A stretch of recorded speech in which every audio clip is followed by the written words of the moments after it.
What's going on, you guys? Welcome back to the Founders Corner. This is episode 4. I am your host, Trey Lansdell, and I am super excited to get into our topic for today. We have a really good episode that we're going to go into, and I think this is going to help a lot of you, especially if you're a newer agent getting into the industry, or maybe you've been around for a little bit and you still feel like you're grinding out a bit. So our topic for today, what we're going to cover is how to get into a better market. How to find better clients, how to put yourself in a position where you're getting a reliable client stream, where you're able to write really good business and you're getting paid a really good income.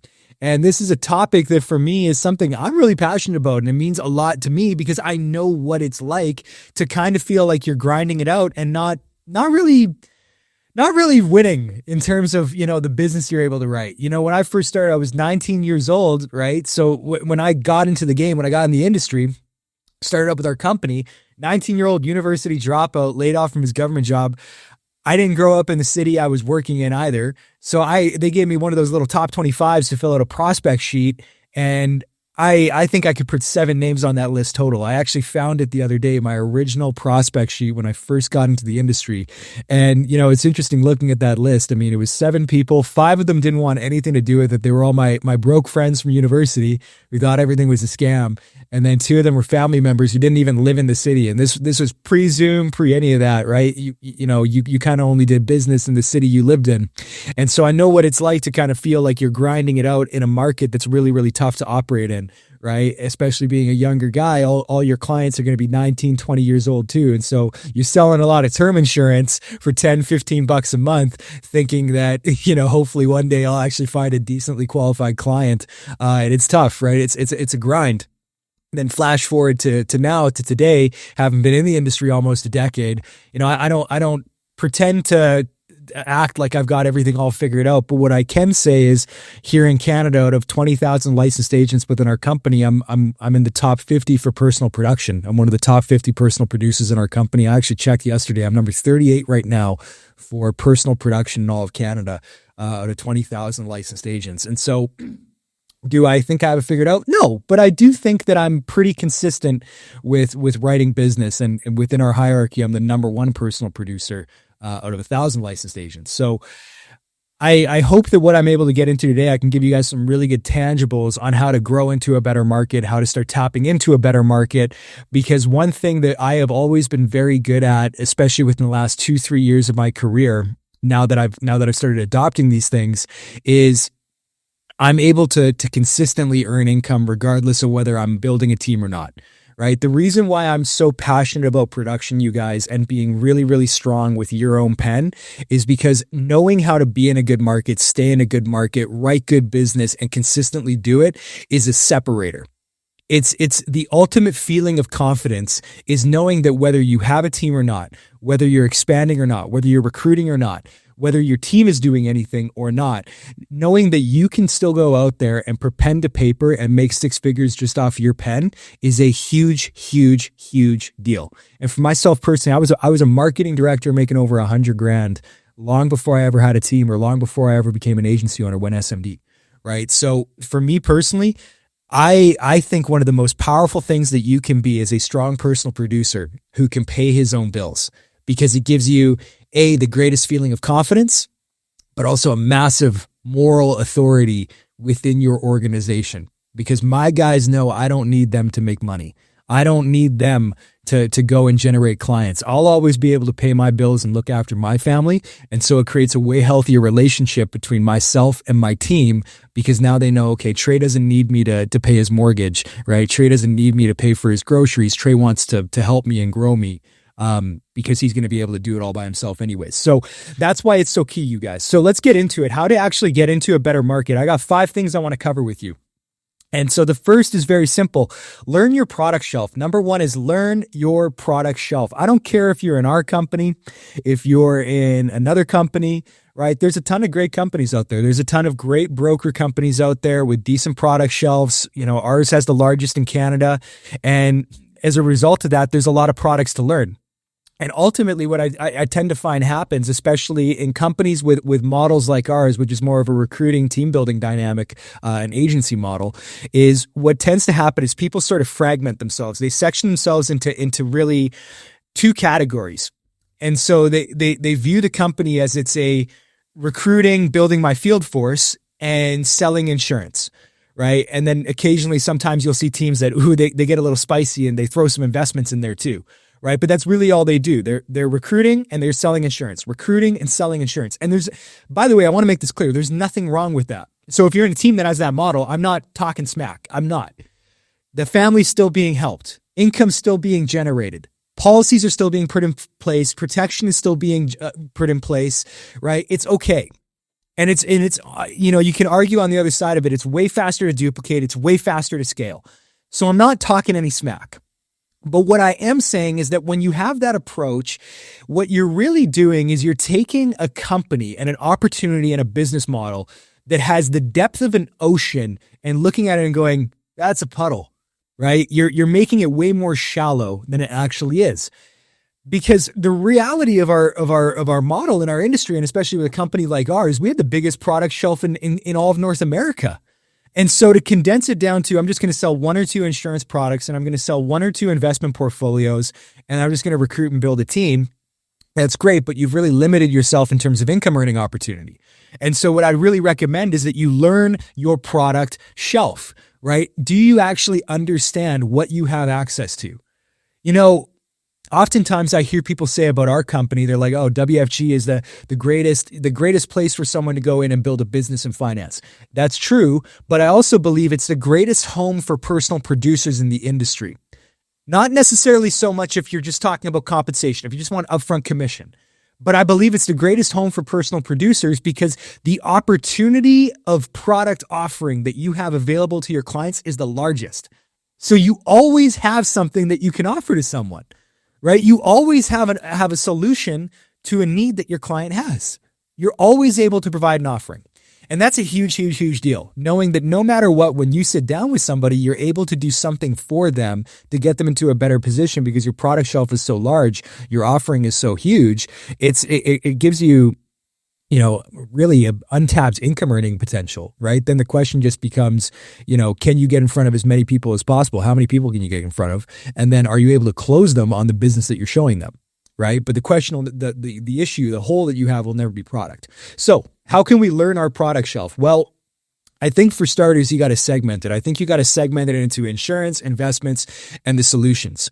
What I mean by solutions is, miscellaneous products that you offer, right? I don't really care so much for like general insurance. That's not really my bag. So even I don't know the whole shelf, but I definitely know what's out there in terms of debt restructuring. I definitely know what's out there in terms of mortgages and how we can rework debt and reduce it and free up cash flow and increase income coming into the home. Why? Because doing that allows me to actually have more income to work with for that family, right? If I sit down with a family and I rework their mortgage, free up $2,000 a month in cash flow, or knock down some debt and free up $1,500 a month in cash flow. Well, awesome.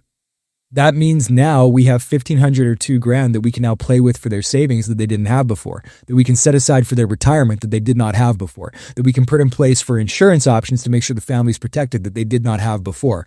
So oftentimes I hear people say, oh, we're not a debt restructuring company. And to a large extent, I agree with that, but I wouldn't say write it off completely.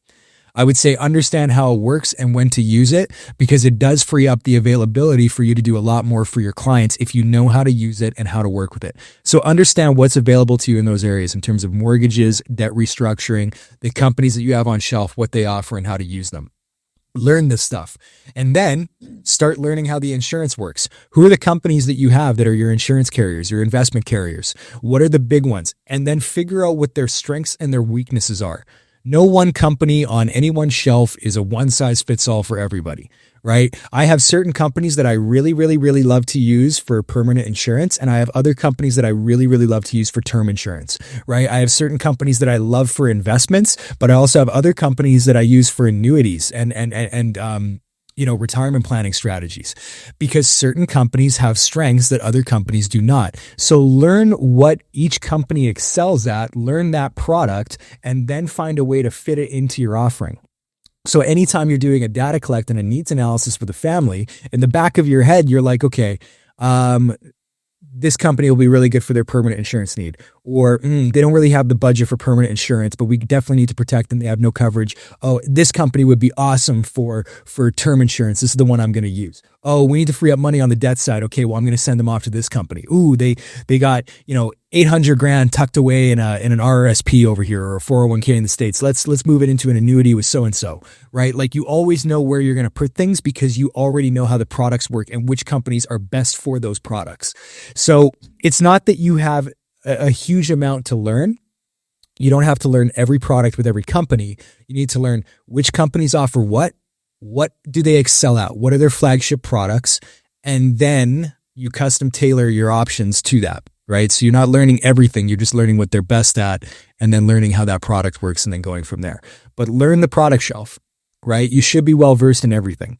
Right. I think one of the biggest reasons why we've been able to excel so much in terms of personal production and why we write the business we write and why our pen is so good, like all of my agents have a really strong pen, is because we learn how the products work. Right. It's all it boils down to at the end of the day.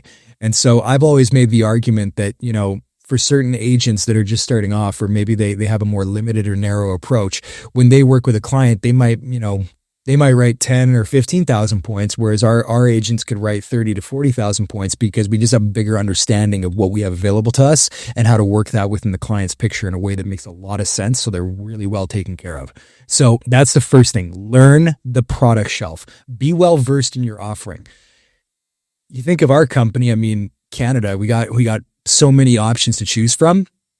There's no reason why you shouldn't understand what your company can offer and what products you can offer, right? It's right there. Learn it, right? Contact the reps, talk to your trainer, talk to whoever. And by the way, I'll make this really clear. If nobody teaches you, you still have a responsibility to learn it, right? You have a responsibility to learn the product. You have a responsibility to be the crusader for the families you're sitting down with. You're their guy. They're trusting their money to you. So you better dang well know how everything works and how to set it up in such a way that's best for them, right? It's your responsibility. And so take that responsibility seriously. And the more seriously you take it, the better business you'll write, the more money you'll make, right? So there's a benefit to doing it. The better you are in terms of the product side, the better you'll be in terms of actually generating income. All right, that's my first thing. Number 2 is recruit into a qualified demographic. This is a huge thing. Listen, if you're someone who maybe you're younger and you're not in a good market, or maybe you're, for lack of a better term, you're just born on the wrong side of the tracks. You know what I mean? Like you didn't grow up, you didn't come from a wealthy family, you didn't come from a wealthy neighborhood, you didn't grow up in a wealthy market, right? Like, it is what it is, right? Not everybody comes into actually the vast majority of people that get into this industry do not come from a qualified financial background, just straight up. So that doesn't limit you at all, by the way, but it does mean that you're going to have to work a little harder to get into a decent market. And one of the ways that you can do that is you recruit into a qualified demographic. So here's what I mean by that. If I'm, for example, like if I'm 19 years old, like I was when I started, what I don't want to be doing is I don't want to be recruiting all my 19-year-old buddies, right? Not to say that young guys can't win in the company, but I'm just going to put this out there. For every Trey Lansdell that got recruited into WFG, there were 1,000 other kids who came in that flunked out within 3 months, 6 months, a year, that never did anything here. They all talked the same. They all sounded the same. They all came in. They're like, oh, we're going to break records. We're going to take over the company. See you at the top. And then a year from now, you have no idea where they are or what they're doing, right? So not to say you can't build a really, really good team of people your age, but it's definitely going to be harder, right? Because if you're recruiting all 19-year-olds, 20-year-olds, 21-year-olds, guess who they're all going to recruit? They're going to recruit their 18-year-old friends, their 19-year-old friends, their 20-year-old friends. And you're just going to stay perpetually in that market, right? It's easier in some ways, it's harder in some ways, right? It's easier because you got guys that are younger. They probably don't have a spouse. They don't have kids. They probably don't have huge responsibilities. They got more time to dedicate to the business. They're just going to have a way bigger uphill battle in terms of making money and working in a qualified market base, right? Because, you think about it, a 65-year-old who's just about to hit retirement or about to access retirement isn't necessarily going to trust a 19-year-old with his $1 million pension. Right. So, you should be trying to get out of that market as fast as possible. Right. So how do we do that? Well, by recruiting into a qualified demographic, the term I always use is you want to recruit up. right? So if I'm 19 years old, I want to go recruit a 23-year-old. Right. And then I want to tell that 23-year-old, hey man, let's get in front of your parents, right? Get me in front of your mom and dad. Get me in front of your uncle. Get me in front of your aunt. Get me in front of your grandparents, right? And then I'm going to go say, okay, who do you know who's like 28, 29, 30, right? I want to get in front of a 30-year-old, the guy who already has a house, has a spouse, has a few kids, right? Things like that. Then I'm going to go tell that 30-year-old, if we're able to recruit the 30-year-old, to be like, okay, who do you know that's 35, right? So you see what you're doing? You're aging yourself up through the recruiting process, right? And the reason why this is so key is because it's the great equalizer. If you can recruit into a qualified market, then you're going to be in a position where you're able to get in front of really qualified people really, really, really quickly. Now, what you need to make sure you're doing, and this is why number one is so key, learning the product shelf, is you got to make sure that you're knowledgeable enough and professional enough that you can get in front of somebody like that and actually close the business. Because here's the truth. If you are 19 or 20 years old, you have an uphill battle. Like it's going to be harder because of your age, just straight up. Anyone who tells you that you can come in as a 19-year-old and you're going to crush it right out of the gate and make money super easily, they freaking lied to you. I'm just being honest, right? It's just the truth.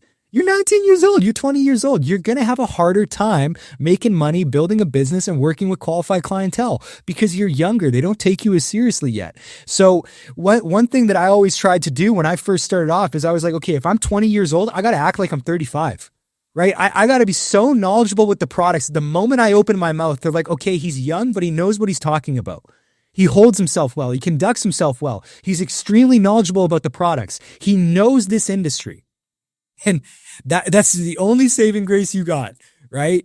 I knew that the moment someone took a look at me, they'd be like, oh my God, this freaking kid. I knew that was their first thought. And I still look that way, right? I still look super young. But I knew that the moment I opened my mouth, as long as I could open my mouth and talk to them, they'd be like, okay, he's got substance though. He's got a lot of substance and he knows what he's talking about. And I trust this guy with my money, right? That was my only saving grace. So you have to recruit into a qualified demographic, and then you got to make sure that you're able to work in the qualified demographic. So 1 and 2 kind of go hand in hand. Now, maybe let's say, for example, maybe you're someone who kind of grew up on the wrong side of the tracks. Maybe you're not in the best market yourself because you don't belong to the best market yourself. You got to do everything you can to try and work out of it. Now, again, don't get me wrong. The nice thing with an unqualified market is it's really good for training. And you know what? You're going to find a lot of people in there that genuinely need a lot of help, and you should be helping them too. Right? Just because Skippy and Susie over there are only making 50 grand a year, 30 grand a year, 40 grand a year after tax, and they're struggling to get by, doesn't mean they don't deserve your help. Doesn't mean you can't do a ton of work for them on the debt side to help get them squared away. Doesn't mean you can't get some cheap insurance in place and start up some savings accounts to make sure their family's properly taken care of. You should be doing all that, and you should be cutting your teeth, because that's how you learn, it's how you get experience, and it's how you build professionalism so that you can work with the qualified people. But what you should be doing on top of that is the same thing. If you can recruit up in age, you can also recruit up in income bracket, right? So what I would do is I would start taking a look at people who are in your life who are maybe a little bit more successful than you, right? Maybe you're 35 years old, you're a single mom, you're like, shit, I'm working 3 jobs, I'm making 40 grand a month, I'm trying to look after my kids, I'm struggling. Everybody else I know is in the same boat as me. We're all broke. But I got my uncle who's, worked with, the government, and he's making 75 grand a year. And he owns his house, and him and his wife are taking a look at like a rental property or something like that, or they're Airbnb-ing a second property. They just bought a cabin, right? They're a little bit more successful, right? Go talk to them, right? Doesn't mean necessarily you got to make them a client. Doesn't mean necessarily you got to make them a recruit, but you want to go talk to them, because what they're going to do is they're going to lead into my third point. And my third point is you need to create powerful referral networks. Create powerful referral networks. So if I'm talking to someone like my uncle who's in the government and he makes a better income than me and he's making more money, even if I don't recruit that guy, even if I don't make him a client, I want to turn him into a source of influence for me, a center of influence. I want him to be a guy who can prospect for me, create referrals for me, right? So there's 2 ways you can do this. Number 1, you either get him to give you referrals, or you get him to prospect for you. And the call is very simple. If I was calling up my uncle, who, let's say his name is Bobby, I'd be like, hey, Bobby, not sure if you heard, I just got into the industry. I'm looking to expand my client list right now. I want to get in front of some really good people, actually just like you, people that I know, respect, admire, who've got a good standing and a good family, and they're got a great career, just people that I really respect, right? I was hoping we could get together for 20 to 30 minutes. I can show you what I'm doing. If it's a fit for you, great. If not, you can send some referrals my way. How's that sound, right? It's a very simple referral call, right? It takes all the pressure off Bobby, right? The uncle in this scenario, because you haven't asked him to do anything, right? You're not trying to sell him anything. You're not trying to recruit him to your organization. I never like to put pressure on people. I always just make it very, very casual, right? And so one of the best ways you can do it is that way. And then you know what? You get in front of Bobby, give him the 20 to 30 minute spiel. Chances are pretty good you'll probably wind up, making him a client anyways. Chances are pretty good maybe he'll have some interest in the business for himself.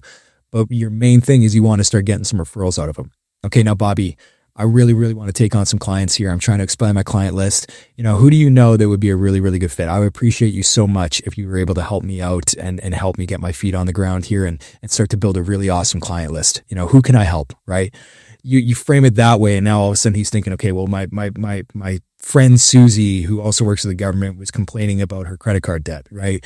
My buddy Johnny was talking about how he hates his investment advisor, right? Yada, yada, yada, yada. And so he's thinking of a list, and work with him to build that list. Be like, who do you know who's this? Who do you know who's that? Help jog his memory. Give him certain demographics, target keys that you're looking for that he can come up with to actually help you, and put names and numbers on a list, right? It seems like a silly exercise, but when you're just starting off and you want to get into a better market, it's a big, big, big deal. And then what you do is you get Bobby to contact those people for you, right? Not to call them to book them in, but like, hey, I just sat down with my nephew or my niece, right? He's getting into the financial services industry. He's doing some really great stuff. I just had a meeting with him. My mind was blown. I really think he could help you out. I think you'd benefit a lot from a quick 20, 30 minute call with him. Is it okay if he contacts you, right? Don't cold call these people, right? Get the permission to contact them first, so they're already primed up and ready to go, and then you contact them, right? That way it doesn't feel like a cold call. You don't feel like a salesman. They don't feel like they're being pitched something. It's a way better way to do it. So that's how you create a qualified referral network. Then there's also something called creating a sphere of influence, and this falls within the referral network. There will be people throughout your career, you guys, who you never recruit to your company, who you never make clients, but they're really good people. They're the kind of guys that you finish a meeting with them and you're like, you know what, like, damn, like I get it. Like, the timing's not right for the business. You're not really a fit. You're already taken care of on the client side. There's nothing I can really do to work with you there, but I just love talking to you. I just like you as a person. And you tell that person, is it okay if we stay in touch? Right? Is it okay if we continue a relationship? Right? You just ask them. It's like, man, I just love talking to you. I've just enjoyed our conversation. Is it okay if we stay in touch? Right? Because then what you do is you call that person up 6 months from now. Let's say that person's name is Johnny. And you're like, hey, Johnny, not sure if you heard, but our company's expanding right now. We're looking for some really good agents. Do you know of anyone who's a teacher right now, right there in the education space, right? Someone who's really hardworking. Maybe they're a little burnt out from education, right? They've been talking about how they don't like the politics of it, right? Teachers do really well with our company. You know of anybody in the education space, right? Or maybe it's like, hey, Johnny, you know of anybody who's a nurse right now that, someone who's like super burnt out after COVID, right? Somebody who's super burnt out right now with the healthcare system and the load, and they're working overtime and they feel like they're not getting paid what they're worth and they're really burnt out. Nurses do super well with us, right? Do you know of anybody who's in that field, right? You're giving him a target demographic of people that he might know that he can refer to you. You're jogging his memory.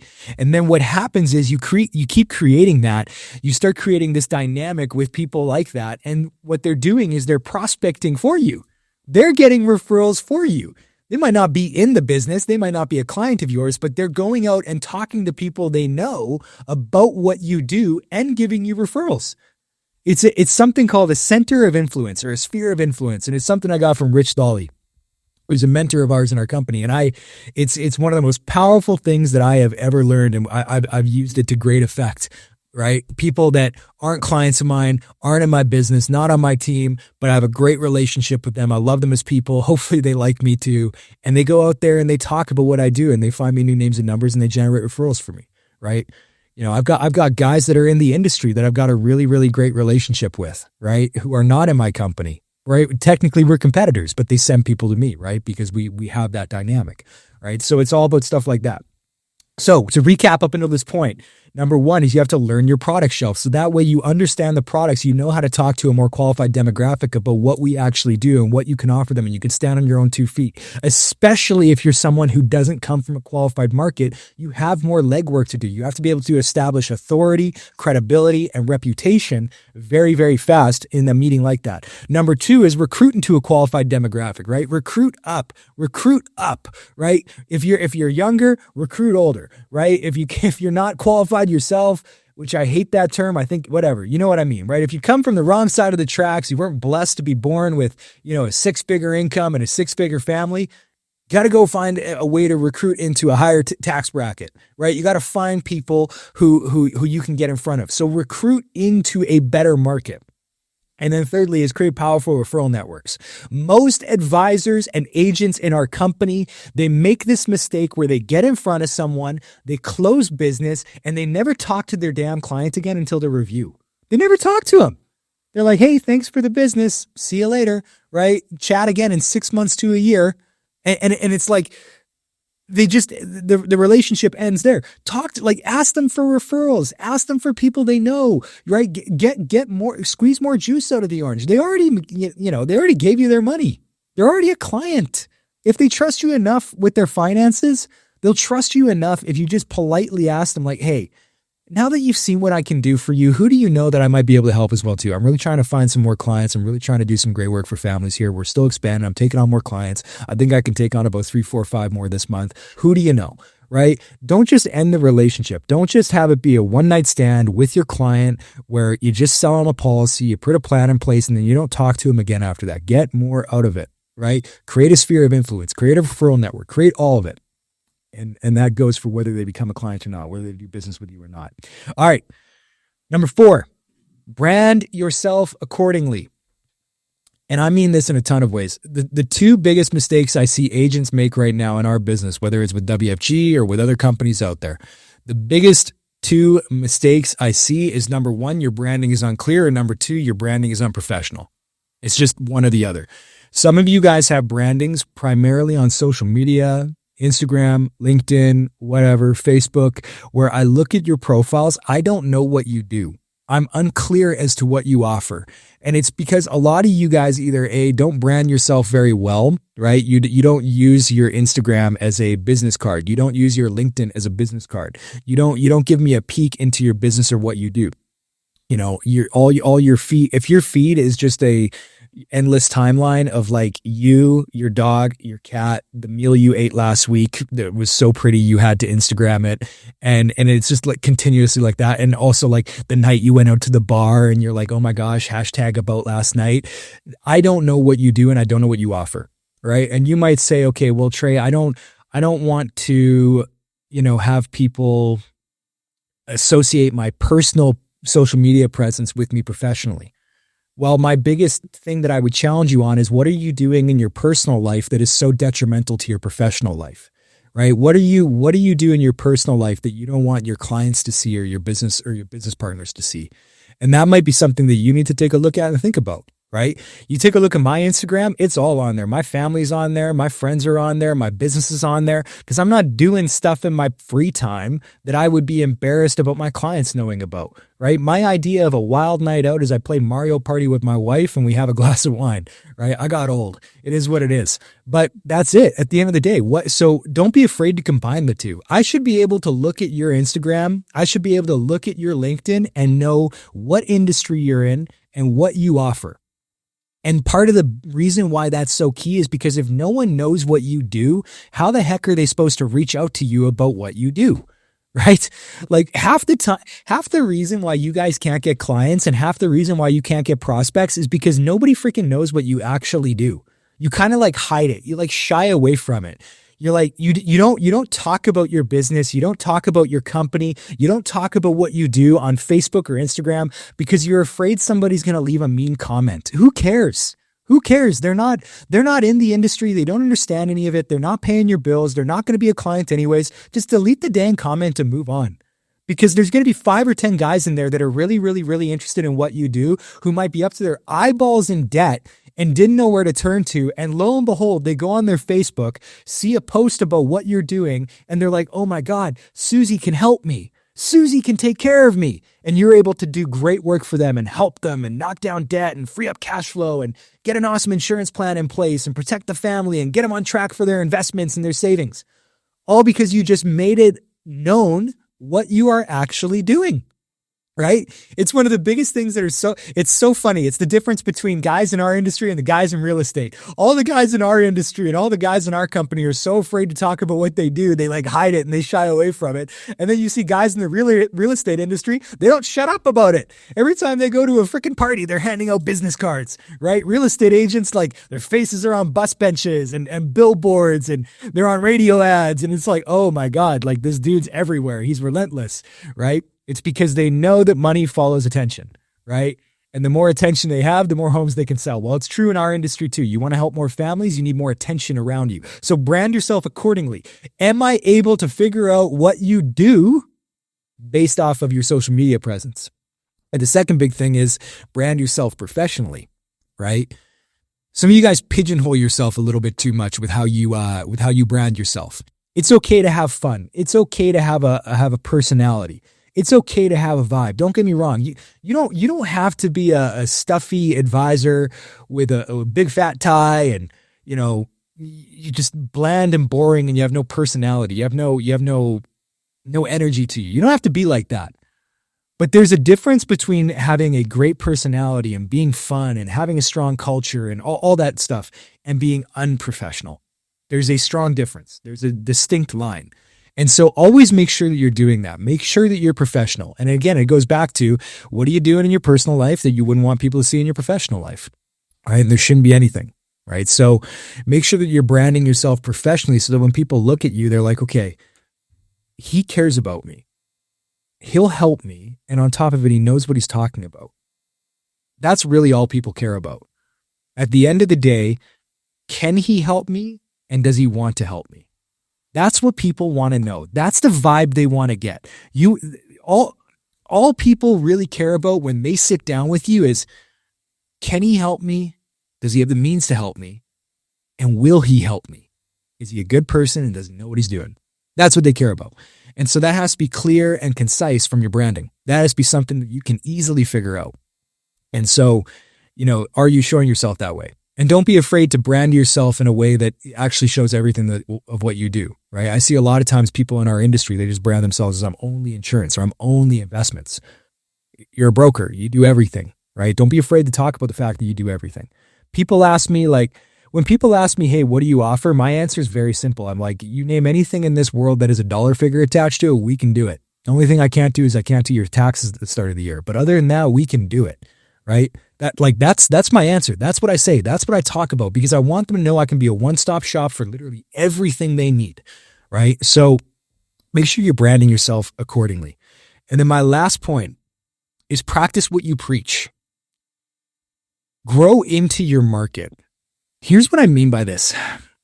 You have to be the type of client that you actually want to get.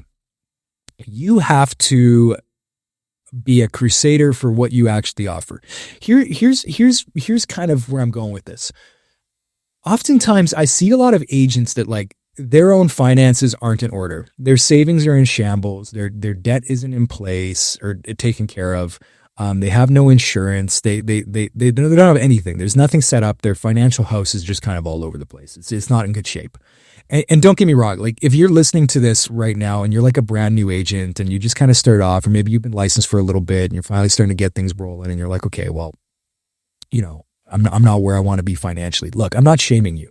Please don't take this as me shaming you. If you got some stuff you got to work out financially, that's okay, right? But there's a key distinction between trying to work it out and not doing anything about it.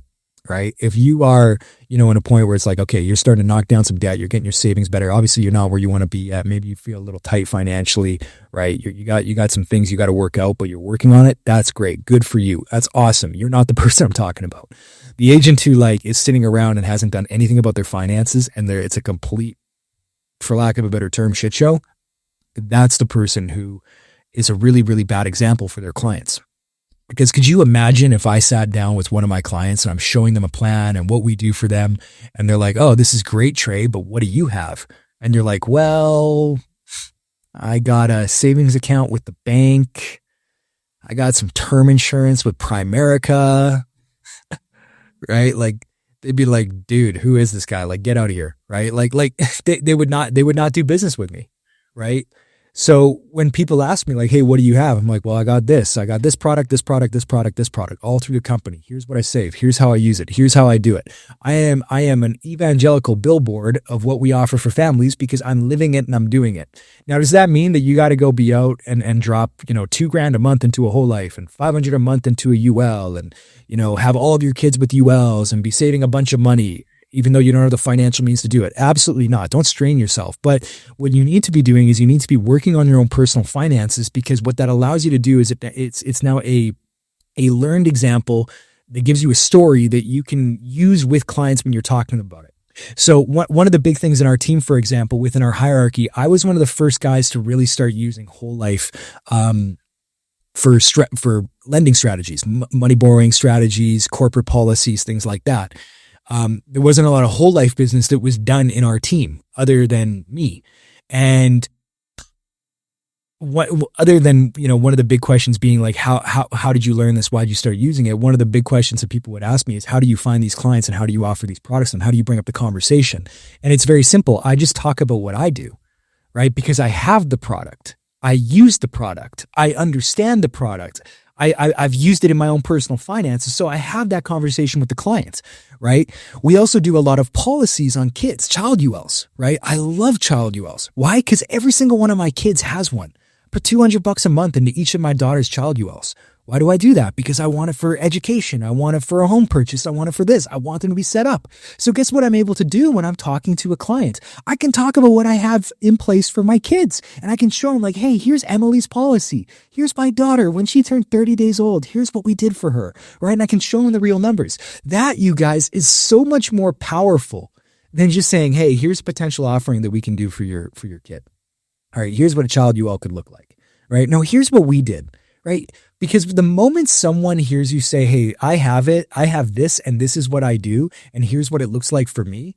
I've had clients who literally move forward with a plan I show them because of the fact that I use it. They're like, the fact that you do it and you use it and you know how it works gives me so much confidence that this is something that I should be doing, right? So you're able to grow into a market by actually doing the things that you should be preaching to your clients, right? It's so interesting to me. So many agents in this industry, it feels like at times like they talk about financial education and literacy and strong financial health, but they don't practice it themselves. And so you should be practicing it. And that's a huge, huge, huge deal, right? Practice what you preach because it gives you credibility and authority when you're talking to clients, right? I can't sell Nike shoes to someone if I'm wearing Adidas. I can't sell you a Ford if I show up to your house in a Tesla, right? You have to practice what you preach. You have to actually be an ambassador for what you are offering to people, right? So that's all it really boils down to at the end of the day. That's what it boils down to is, are you actually practicing what you preach?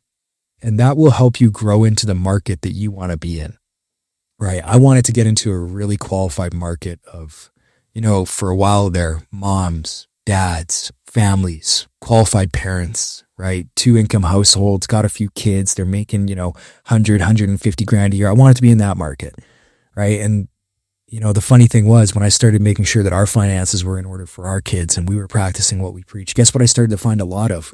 People that were doing the exact same thing, or clients who were the exact same as us, that I was able to do that for them. And then when I wanted to get into a business owner market, right? A lot of my clients now are companies. Well, I started to get into that when I started to make sure that we were set up on our corporate side. When we incorporated, we started using the strategies I preached about and talked about, right? I started to get more into that market. All right. So that doesn't mean that you have to do all of that, right? If you're not in the financial position to do that, but you should at least be practicing what you preach. You should be growing into it. And don't be upset if it doesn't happen overnight. You got to remember, you guys, some of us have been doing this for 9 years. What right do you have to come in and in your third month have access to the same market I have? I worked to get here. So you're going to have to work to get there too. And enjoy the journey. Have fun with it. Right? Some of my favorite meetings were when I first started out and I was talking to the 19-year-olds, 20-year-olds, 21-year-olds, teaching them how money worked, getting them on track, how to invest, how to save, how the rule of 72 worked, getting them set up, right? Because guess what? Those clients weren't getting helped anywhere else. No one talked to them. No one worked with them. No one sat down with them. And guess who they became later on? As I grew up, as I aged, so did they. And so when they started having a family and getting a home and kids and all that, guess who they called? Hey, Trey, we got some kids now. We got to do a review. Okay, brother. Right? Like, let's sit down. So they became clients for life. So I got to cut my teeth in a younger, unqualified market that later, because I had a great relationship with them, became the qualified market I wanted, right? So don't be afraid to really like get in the grind of it all. That's something that you'll never get to do again, by the way. You know, don't get me wrong. I don't want to go back and work with all the 18-year-olds that work at Burger King. I've passed that stage of my career. My trainees can work in that now. That's important they go through that process. But you know what? There's times where I think back to the younger days of just starting off in the business and learning how all this stuff worked and learning how to present. And, you know, it's easy to romanticize it and it's easy to miss it and go, man, that it felt like you're going through it at the time, but it was a lot of fun. So don't resent it. And don't rush it. Don't rush the process, right? Cut your teeth in that market. Learn how to become great in that market, because then that's what's going to give you the skill set for everything else. So again, to recap, you guys, point number 1 is learn your product shelf. Learn the products. Learn how they work. Like, I can't stress this enough. We work in what I believe is the most important industry in Canada today. What we do for families is the most important thing, I believe, in Canada today. Helping families, getting them on track financially, freeing up debt, increasing cash flow.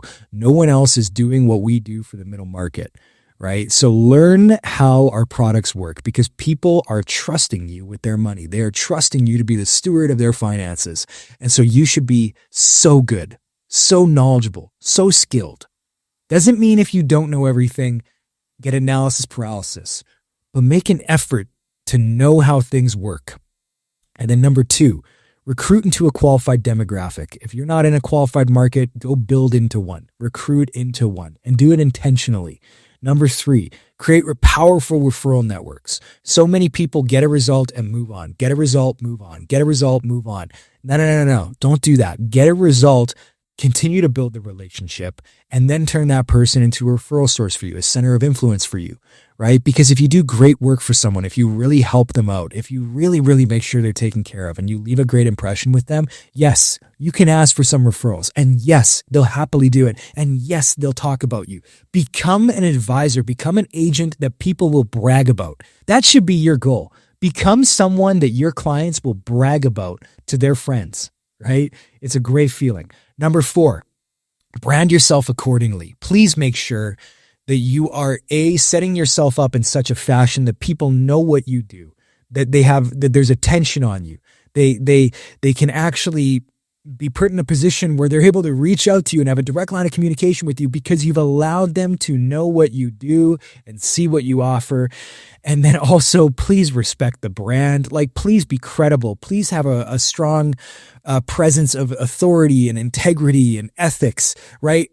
Every single one of us in this company is a representation of every other agent. We all rep the crest of the logo, right? We all rep the WFG logo. And for all of you that are in other companies, you all rep the logo of your fellow colleagues, right? If you're in Primerica, you as an agent with Primerica are representative of everybody else in Primerica, right? Same with Experior, same with Combined, same with AIL, right? So please wear the brand accordingly.